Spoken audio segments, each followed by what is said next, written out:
Hello students, welcome to education insights. आज के lecture में बात करने वाले हैं इस चैप्टर का आखिरी टॉपिक जो है प्राइस फ्लोरिंग।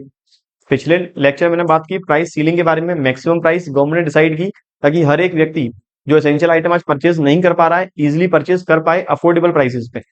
ऐसे ही प्राइस फ्लोरिंग लेकर आए ताकि कुछ किसान ऐसे हैं जो अपने आउटपुट को उन्होंने जो खेती बाड़ी की है उस आउट जो खेती बाड़ी करने से जो आउटपुट प्रोड्यूस हुआ उस आउटपुट को मार्केट में जब बेचने गए तो पता लगा मार्केट में प्राइस कम है, हमारी कॉस्ट ज्यादा खर्च हुई है। उस समय पर किसान करते क्या है, या तो प्रोडक्ट को बेचेंगे ही नहीं, बेचेंगे तो घाटे पे बेचेंगे, लॉस और उनका कर्जा दोनों बढ़ता हुआ जाएगा। तो गवर्नमेंट यही नहीं चाहती कि किसानों पर लोन इंक्रीज हो, किसान आत्महत्या करें। तो गवर्नमेंट ने अपनी ओर से एक प्राइस डिस्क्लोज कर दी जो प्राइस मेनली रहती है उनकी कॉस्ट से ज्यादा।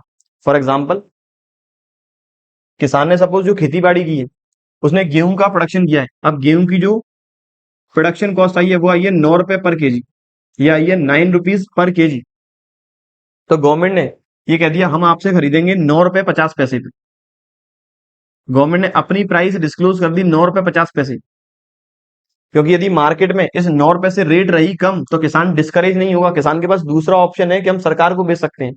लेकिन यदि मार्केट में रेट है 10 रुपए तो किसान बाजार में बेच सकता है इजीली। लेकिन अगर ये वाला कॉन्सेप्ट नहीं होगा और मार्केट में रेट रह गई 8 तो किसान को तो 1 रुपए का घाटा ही है। और बहुत कंडीशन या बहुत बार ऐसे केसेस आते हैं कि जो आउटपुट प्रोड्यूस किया है उसकी मार्केट प्राइस वास्तव में कॉस्ट से बहुत कम है।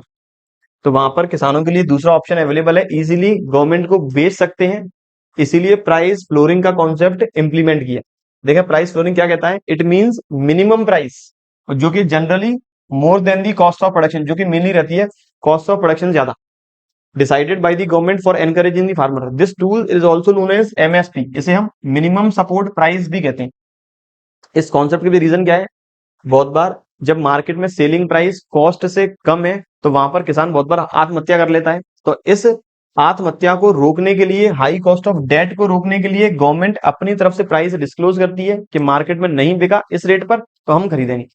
So government purchases these output at agreed price और फर्दर इस आउटपुट का गवर्नमेंट करती क्या है, इस आउटपुट को अपने फेयर प्राइस शॉप्स के थ्रू गरीबों में कंसेशनल या फिर बहुत कम रेट पर डिस्ट्रीब्यूट कर देती है। Further if market price is more than MSP, यदि मार्केट में जो प्राइस है वो गवर्नमेंट की जो डिस्क्लोजेस प्राइस है, गवर्नमेंट की जो मिनिमम सपोर्ट प्राइस है उससे ज्यादा है तो किसान के लिए बेनिफिशियल क्या है, मार्केट में ही बेचे। ये बात थी बच्चों प्राइस फ्लोरिंग की। अब देखें इसका ग्राफ कैसे बनेगा, प्राइस फ्लोरिंग का ग्राफ। प्राइस फ्लोरिंग के लिए पहले मुझे बनाना पड़ेगा मार्केट का equilibrium point, demand curve downward sloping, supply curve upward sloping. मेरा point of equilibrium denoted by E, ये मेरा supply curve, demand curve x axis quantity origin. बच्चों की तैयारी को और बेहतरीन बनाने के लिए एक कॉम्प्रिहेंसिव बुक लेकर आए हैं, क्वेश्चन बैंक विद सॉल्यूशन, जिसमें आपको अकाउंटेंसी, इकोनॉमिक्स, बिजनेस इससे रिलेटेड पिछले 10 से 15 साल के एग्जामिनेशन वाइज क्वेश्चंस आपको मिलने वाले हैं जो हमने कवर किए यहाँ चैप्टर वाइज। और इकोनॉमिक्स और बिजनेस की तैयारी अच्छी करने के लिए हमने अलग से चैप्टर वाइज क्वेश्चंस भी कवर किए हैं, जिसमें आपको वेरी शॉर्ट, लॉन्ग और मल्टीपल चॉइस क्वेश्चन के फॉर्म में बहुत सारे क्वेश्चंस मिलने वाले हैं। प्लस इस बुक के अंदर हमने 6 मॉडल टेस्ट पेपर भी कवर किए हैं आपकी तैयारी को और अच्छा करने के लिए। इस बुक को परचेज करने का लिंक नीचे दिया हुआ है, आप अमेजॉन या फिर हमारे एप्लीकेशन से डायरेक्ट से परचेज कर सकते हैं, या फिर इसे आप हमारे हेल्पलाइन नंबर 7877201323 से भी परचेज कर सकते हैं। Thank you. Price Y axis equilibrium point. आज मार्केट में प्राइस ओपी है, इस पॉइंट पर मार्केट डिमांड और मार्केट सप्लाई तो इक्वल है, लेकिन कुछ ऐसे किसान हैं जो इस रेट पर बेचना नहीं चाहते।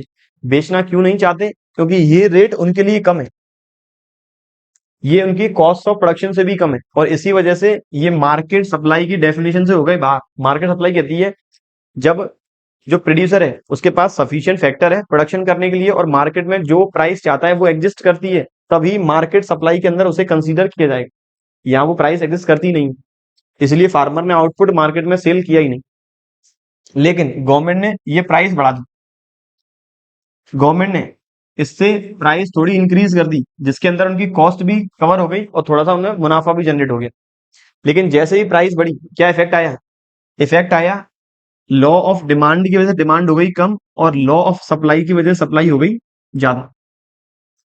जैसे गवर्नमेंट ने प्राइस की इंक्रीज, लॉ ऑफ डिमांड की वजह से डिमांड हो गई कम और लॉ ऑफ सप्लाई की वजह से सप्लाई हो गई इंक्रीज, गैप जनरेट हुआ एक्सेस सप्लाई या फिर शॉर्ट डिमांड।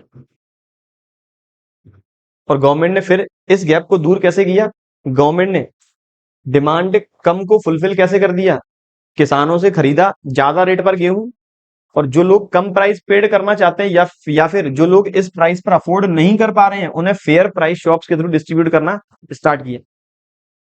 ये था बच्चों ओवरऑल प्राइस फ्लोरिंग का कॉन्सेप्ट, कि जिस प्राइस पर जो प्राइस पहले प्रिवेल कर रही है मार्केट में, फार्मर उस पर नहीं बेचना चाहते, ये प्राइस कम है उनकी कॉस्ट ऑफ प्रोडक्शन से, तो गवर्नमेंट ने प्राइस कर दी इंक्रीज। जैसे ही प्राइस की इंक्रीज, डिमांड हो गई कम और सप्लाई बढ़ गई, गैप जनरेट हुआ, एक्सेस सप्लाई, क्योंकि कुछ लोग अब इस प्राइस पर अफोर्ड नहीं कर पा रहे हैं, तो गवर्नमेंट ने जो ज्यादा रेट पर प्रोडक्ट परचेज किया है वो उन लोगों को कम रेट पर बेचना कर दिया स्टार्ट।